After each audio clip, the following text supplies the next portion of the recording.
So we recently put voluntary in the bin. There's something else that I'd like to put in the bin, and I've tried to put it in the bin before, and that's the greenhouse gas mitigation hierarchy, where compensation is at the bottom. So it's all very well throwing things in the bin without coming out with potential solutions or different ways of thinking or different ways of applying our thinking. And so my suggestion is the Oxford Principles. I think it's one of the best things out there in terms of how we should think about compensation, how we should think about net zero pathways.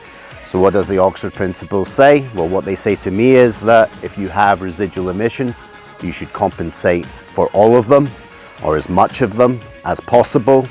And over time, your purchasing should change. And so over the course of your net zero pathway, you should increase the weighting to carbon savings, which are more permanent and have less risk of reversal. So by the time you get to net zero, you're purchasing almost exclusively removals with a high degree of permanence and a low degree of reversal. So greenhouse gas mitigation hierarchy, or at least the interpretation of it, in the bin. Go find out about the Oxford Principles. If we're to get to net zero, if we're to address the root cause of climate risk, which is the atmosphere is free, adopt the Oxford Principles, and we'll have a better chance of delivering net zero.